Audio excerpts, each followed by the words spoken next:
새벽기도에 나오신 믿음의 성도님들을 주님의 이름으로 환영합니다. 이 시간 다 함께 샘물의 기도를 하나님께 드립니다. 여호와께서 집을 세우지 아니하시면 세우는 자의 수고가 헛되며 여호와께서 성을 지키지 아니하시면 파수꾼의 깨어있음이 헛되도다. 시편 127편 1절 말씀. 마음모아 샘물의 기도를 하나님께 드립니다. 먼저 우리의 믿음을 고백합니다. 하나님은 우리의 피난처시요 힘이시니 환난 중에 만날 큰 도움이시라. 아멘. 하나님 아버지, 주님은 우리의 구원과 도움이십니다. 매일의 삶 가운데 우리를 보호하시고 어려운 일을 만날 때 능히 이겨낼 힘과 지혜를 주시는 하나님을 찬양합니다. 세상보다 크신 하나님을 신뢰하오니 환난 가운데 우리를 건져주시고 세상을 두려워하지 않는 믿음을 주옵소서. 예배와 교회를 위해 기도합니다. 우리 주 하나님이여, 영광과 존귀와 권능을 받으시는 것이 합당하오니 아멘. 우리의 예배를 받으시기 합당하신 하나님, 온 마음과 정성을 다해 하나님을 예배하게 하옵소서. 우리의 모든 예배 가운데 주님을 향한 고백과 기쁨이 넘치도록 성령 하나님 임재하여 주옵소서. 가정과 목장을 위해 기도합니다. 여호와께서 집을 세우지 아니하시면 세우는 자의 수고가 헛되며 아멘. 하나님 아버지, 샘물의 가정마다 하나님의 사랑과 교훈이 넘치도록 하나님께서 가장이 되어 주옵소서. 목자들을 위해 기도합니다. 예수님을 닮은 목자의 삶과 헌신을 통해 목원들이 예수님을 만나게 하여 주옵소서. 힘들고 어려울 때면 말씀과 기도를 통해 우리의 참된 목자이신 예수님 안에서 위로를 얻는 목자들이 되게 하여 주옵소서. 샘물 성도들을 위해 기도합니다. 그러나 내가 가는 길을 그가 아시나니 그가 나를 단련하신 후에는 내가 숨금같이 되어 나오리라. 아멘. 사랑과 긍휼의 마음으로 우리를 돌보시는 주님, 마음의 근심과 육체의 질병으로 고통 가운데 있는 성도와 그 가족들을 위로하여 주옵소서. 광야 가운데 있는 성도들에게 하나님의 임재와 은혜가 충만히 경험되게 하시고 어려움 중에 있는 이웃에게도 그 은혜를 끼치게 하옵소서. 나라와 선교를 위해 기도합니다. 소망 중에 즐거워하며 환난 중에 참으며 기도에 항상 힘쓰며 아멘. 세상을 정의와 공의로 통치하시는 하나님, 세상 모든 나라와 위정자들이 하나님을 경외함으로 국민을 돌보게 하옵소서. 선교를 위해 기도합니다. 열방 가운데 주의 교회를 세우는 선교사역에 부족함이 없도록 선교사들을 도와주옵소서. 이들의 건강과 자녀들을 지켜주시옵고 무엇보다 말씀과 기도에 전념하여 하나님과 늘 동행하게 하여 주옵소서. 오늘도 믿음 안에서 행복한 하루를 주실 주님을 찬양합니다. 예수님의 이름으로 기도합니다. 아멘. 오늘 새벽 함께 살펴보실 본문 말씀은 레위기 9장의 말씀입니다. 레위기 9장 1절에서 24절까지의 말씀입니다. 함께 봉독하시겠습니다. 여덟째 날에 모세가 아론과 그의 아들들과 이스라엘 장로들을 불러다가 아론에게 이르되 속죄제를 위하여 흠없는 송아지를 가져오고 번제를 위하여 흠없는 순양을 여호와 앞에 가져다 드리고 이스라엘 자손에게 말하여 이르기를 너희는 속죄제를 위하여 순년서를 가져오고 또 번제를 위하여 1년 되고 흠없는 송아지와 어린 양을 가져오고 또 화목제를 위하여 여호와 앞에 드릴 숫소와 순양을 가져오고 또 기름 섞은 소제물을 가져오라 하라. 오늘 여호와께서 너희에게 나타나실 것임이니라 하매 그들이 모세가 명령한 모든 것을 회막 앞으로 가져오고 온 회중이 나와 여호와 앞에 선지라. 모세가 이르되 이는 여호와께서 너희에게 하라고 명령하신 것이니 여호와의 영광이 너희에게 나타나리라.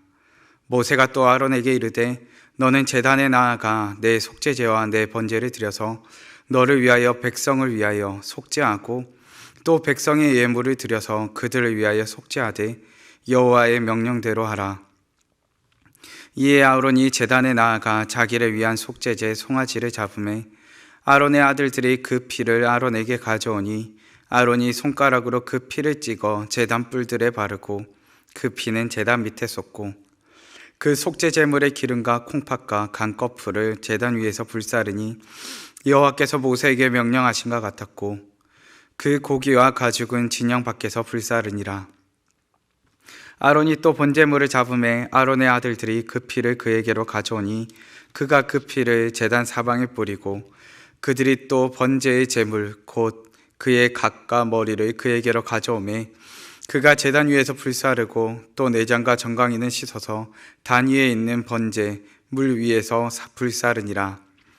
그가 또 백성의 예물을 드리되 곧 백성을 위한 속죄제의 염소를 가져다가 잡아 전과 같이 제를 위하여 드리고 또 번제물을 드리되 규례대로 드리고 또 소제를 드리되 그 중에서 그의 손에 한 움큼을 채워서 아침 번제물에 더하여 제단 위에서 불사르고 또 백성을 위하는 화목제물의 숫소와 순양을 잡음에 아론의 아들들이 그 피를 그에게로 가져오니 그가 제단 사방에 뿌리고 그들이 또 숫소와 순양의 기름과 기름진 꼬리와 내장에 덮인 것과 콩팥과 간꺼풀을 아론에게로 가져다가 그 기름을 가슴들 위에 놓음에 아론이 그 기름을 제단 위에서 불사르고 가슴들과 오른쪽 뒷다리를 그가 여호와 앞에 요제로 흔드니 모세가 명령한 것과 같았더라. 아론이 백성을 위하여 손을 들어 축복함으로 속죄제와 번제와 화목제를 마치고 내려오니라.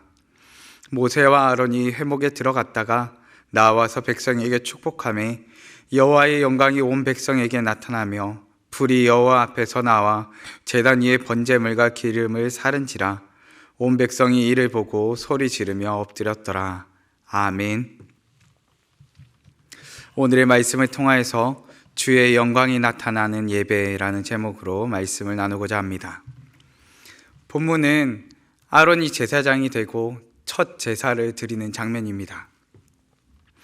우리는 이 장면을 통해서 8장 1절에서 시작되었던 위임식의 장면이 8째 날, 곧 일요일이 되고 이제 마무리되는 것을 살펴보게 됩니다. 온 백성이 모여서 하나님께 예배 드림으로 마치고 있음을 보게 되는 것입니다. 본문의 절정은 예배 가운데 하나님의 영광이 온 백성에게 임하는 장면으로 나타납니다. 본문의 23절 말씀입니다. 모세와 아론이 회막에 들어갔다가 나와서 백성에게 축복하며 여호와의 영광이 온 백성에게 나타나며 아멘. 주의 영광이 나타나는 예배가 본문의 절정을 이룹니다. 오늘을 살아가는 우리가 주님의 영광이 나타나는 예배를 소망하면서 이 땅을 살아가듯이 본문의 절정은 주님의 영광이 나타나는 예배라 할 것입니다. 우리의 삶의 최고의 순간도 바로 주님의 영광이 나타나는 예배라 할 것입니다. 우리는 본문을 통해서 주의 영광이 나타나는 예배를 소망하는 우리가 가져야 할 자세에 대해서 생각해 보기를 원합니다. 주의 영광이 나타나는 예배를 소망하는 우리에게 필요한 자세는 무엇이겠습니까? 본문을 통해 크게 3가지로 살펴보겠습니다. 첫째는 일상에서도 구별되게입니다. 본문 1절 말씀입니다. 8째 날에 모세가 아론과 그의 아들들과 이스라엘 장로들을 불러다가 아멘. 아론과 그의 아들들은 지난 일주일 동안 회막문 안에서 지냈습니다. 이것을 조금 더 나아가서 생각해 본다면 하나님 앞에서 일주일을 지냈다는 것입니다. 하나님 앞에서 일주일을 보내고 믿음의 성도들이 함께 하나님 앞으로 나아오는 것이 바로 예배의 자리입니다. 그렇게 일주일을 보내는 일상을 아무렇게나 보낼 수가 없습니다. 우리에게 요구되는 삶은 구별된 삶입니다. 일상에서도 구별되게 사는 삶입니다. 바울은 이것을 그리스도 안에서의 삶이라고 말을 하였습니다. 주의 영광이 나타나는 예배를 소망한다면 일상에서도 구별되게 사는 삶을 살아야 합니다. 아론과 그의 아들들은 지난 일주일 동안 예배의 자리를 사모함으로 기다렸습니다. 예배란 소망의 자리요, 사모함의 자리요, 하나님의 영광이 임재하는 자리입니다. 그렇게 우리는 그 자리를 사모함으로 일상에서도 구별되게 사는 것입니다. 본문에서 속죄제에 이어서 나오는 것은 번제입니다.